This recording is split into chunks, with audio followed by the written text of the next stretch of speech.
नमस्कार, टिभी अन्नपूर्ण समाचारमा स्वागत छ। म शर्मिला सुवेदी। अर्थमन्त्री जनार्दन शर्माले नेपालका उद्योगहरूको अवस्थाबारे लेखाजोखा गर्न निर्देशन दिएका छन्। बजेट कार्यान्वयनका विषयमा विभिन्न निकायहरूसँग छलफल गर्न आइतबार अर्थ मन्त्रालयमा भएको छलफलमा नेपालका उद्योगहरूको अवस्थाबारे लेखाजोखा गर्न मन्त्री शर्माले निर्देशन दिएका हुन्। उनले बाहिरबाट आउने सामानहरू के हुन्, कर्मचारीको अवस्था के छ, उत्पादनको अवस्था के छ र विभिन्न छिमेकी देशको अवस्था र कानुनको बारेमा समिति बनाएर अध्ययन गर्न निर्देशन दिए। उनले देशलाई फाइदा हुने काम गर्न आग्रह समेत गरेका छन्। फेरि पनि भन्छु, हाम्रो उद्देश्य राष्ट्र निर्माणसँग सम्बन्धित छ। कसैले यहाँ भन्न सक्नुहुन्छ, टुटी खेलमा गएर भन्न सक्नुहुन्छ, म च्यालेन्ज गर्न चाहन्छु यो कुरा त्योभन्दा बाहिर छ भने तपाईहरु टुटी खेलमा गएर भन्दा पनि त्यो च्यालेन्जलाई स्वीकार गर्न म तयार छु। कुनै अन्य ढङ्गले तपाईले सोच्नु भएको छ भने मैले कुरा पनि सुनेको छु। म सार्वजनिक रूपले मिडियासँग अगाडि भन्न चाहन्छु, यो राष्ट्र निर्माणको दिशामा गरिएको हो। तर तपाईहरुले राखेका यी विषयहरुमा अध्ययन गरेर के हुन्छ, निष्कर्ष के हुन्छ, हामी तपाईहरुलाई दिउँला, हाम्रो निर्णय दिउँला। त्यसकारणले हामी देशलाई फाइदा हुने कुरा गर्न पछि हट्दैनौँ, देशलाई घाटा हुने कुरा हामी गर्दैनौँ।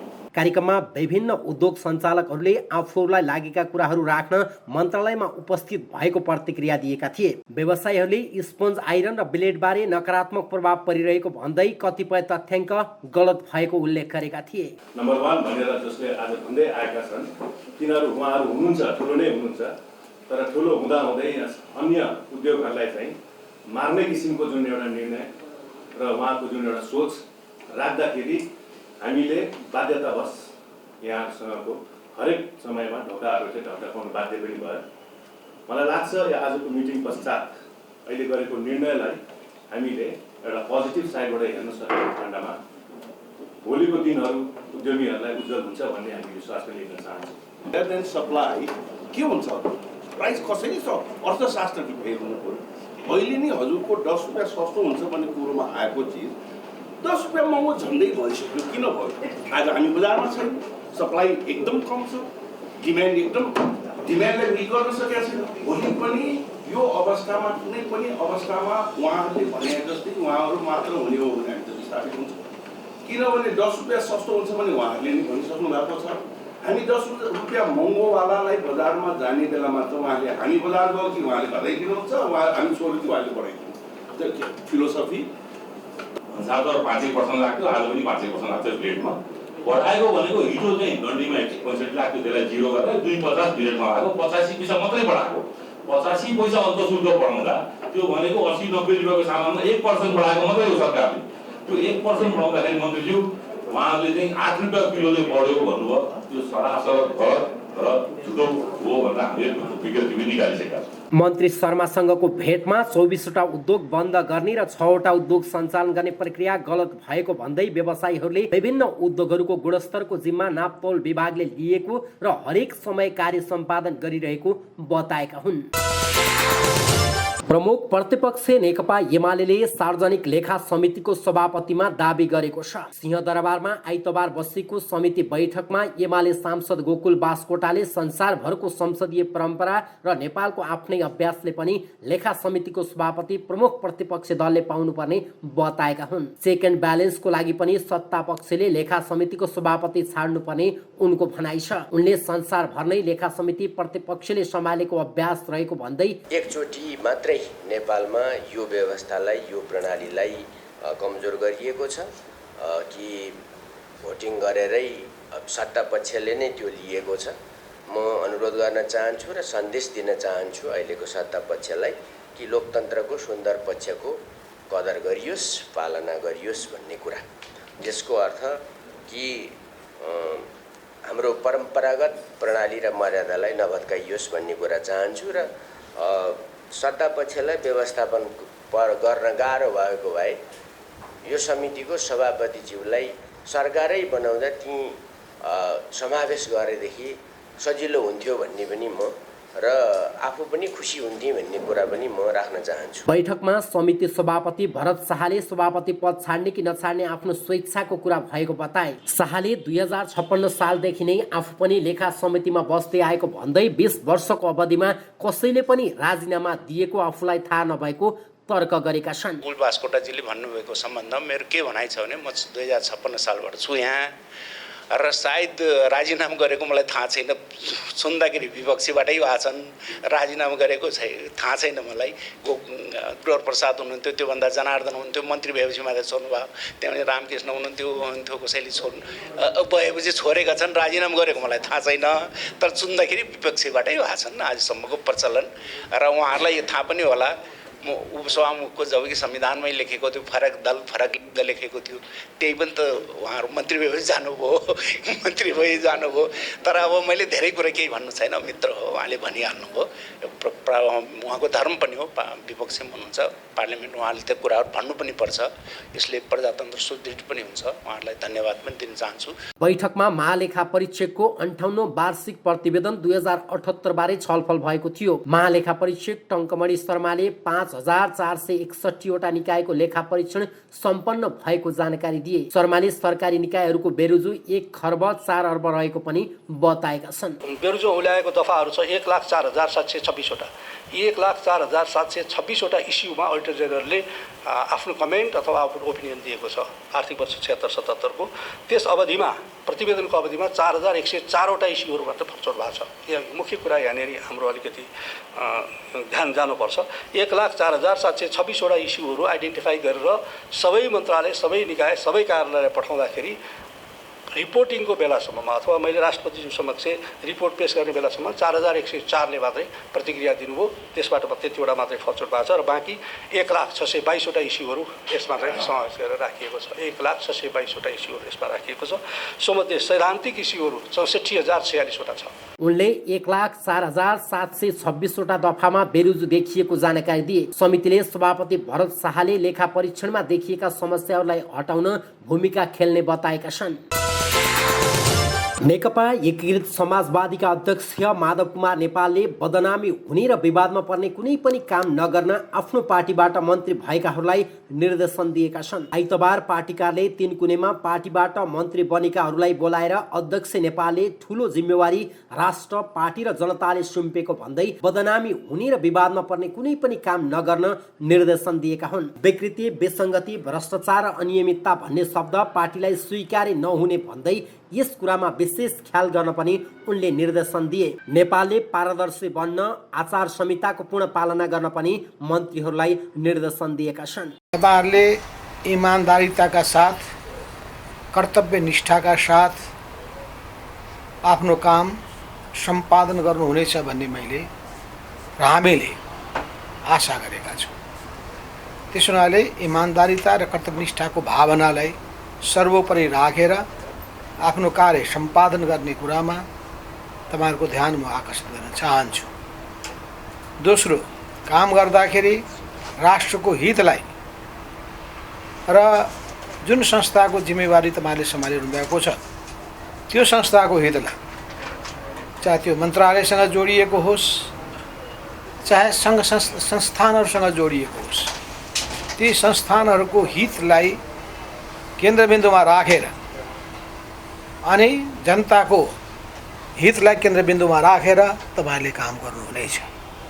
यस अर्थमा राष्ट्रको हित, जनताको हित र संस्थाको हितलाई तपाईँले केन्द्रबिन्दुमा राखेर काम गर्नुपर्ने हुन्छ। पार्टीभित्र एकलौटी गरेकाले एमाले अध्यक्ष केपी ओलीसँग विद्रोह गर्नु परेको भन्दै प्रतिनिधि सभा विघटन गर्दै असंवैधानिक कार्य गरेका ओलीले पदका लागि जे पनि गरेको र आलोचना गर्नेका लागि ढोका बन्द गर्ने गरेको आरोप समेत सोही कार्यक्रममा नेपालले लगाएका छन्। उहाँले बरु आफू प्रधानमन्त्री पदबाट हट्नु पर्यो भने प्रधानमन्त्रीको कुर्सी नै भाँचिदिने, पार्टीको अध्यक्षबाट हट्नु पर्यो भने पार्टी नै फोडिदिने, यी दुईटै काम उहाँले एकपछि अर्को गर्नुभयो र उहाँका बारेमा आवाज उठाउने, आलोचना गर्ने, छलफल परामर्श हुनुपर्छ भन्ने माग गर्ने, ती सबै व्यक्तिहरूको निम्ति ढोका बन्द गरेर उहाँले एकलौटी रूपमा केन्द्रीय कमिटीको विस्तार गर्नेदेखि लिएर सबै पदाधिकारीलाई पदबाट विमुख बनाइदिने, जस्ताका कामहरू गरेर पार्टी पूर्ण रूपमा आफ्नो कब्जामा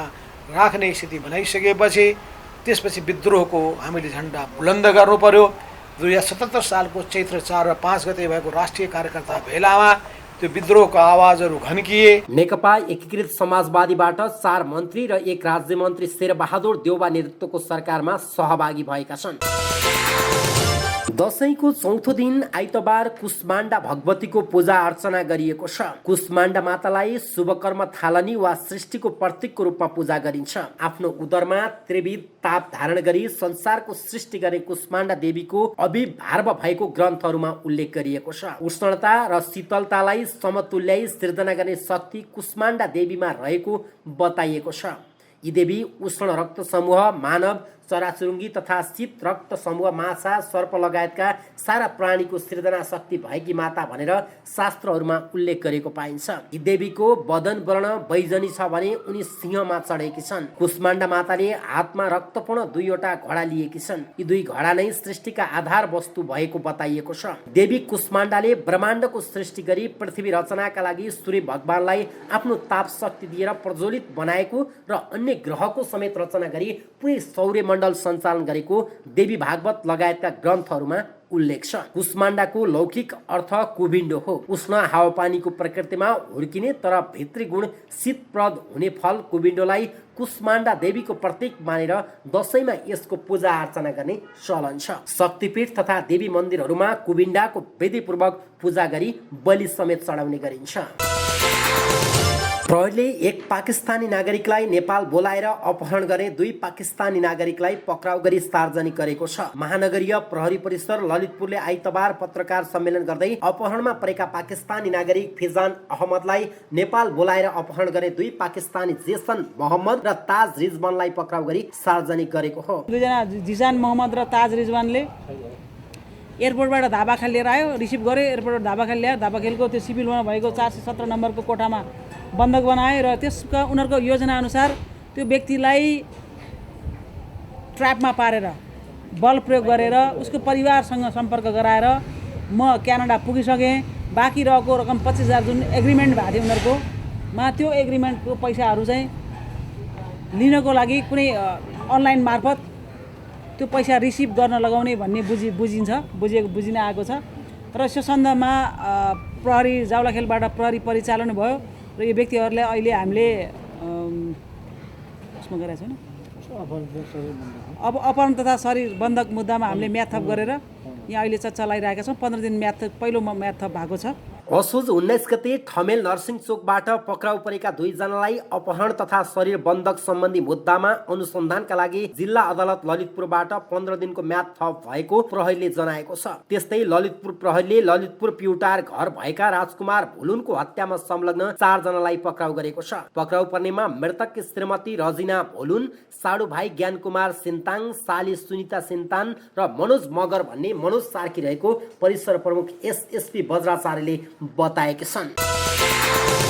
नेपालमा आइतबार थप 596 जनामा कोरोना संक्रमण पुष्टि भएको छ। देशभर गरिएको 9237 पीसीआर परीक्षणका क्रममा 565 र 3167 एन्टिजेन परीक्षणका क्रममा 13 जनामा कोरोना संक्रमण पुष्टि भएको हो। कोरोनाका कारण थप 10 जनाको मृत्यु भएको छ। हालसम्म नेपालमा 11231 जनाको कोरोनाका कारण ज्यान गुमाएको स्वास्थ्य मन्त्रालयको तथ्याङ्क छ। त्यस्तै थप 871 संक्रमित कोरोना मुक्त हुँदा हालसम्म नेपालमा 7,76,943 संक्रमित कोरोना मुक्त भएका छन्। हाल 13,859 होम आइसोलेसनमा र 1,165 जना संस्थागत आइसोलेसनमा रहेको मन्त्रालयले जनाएको छ। थप 334 जना क्वारेन्टाइनमा रहेका छन्।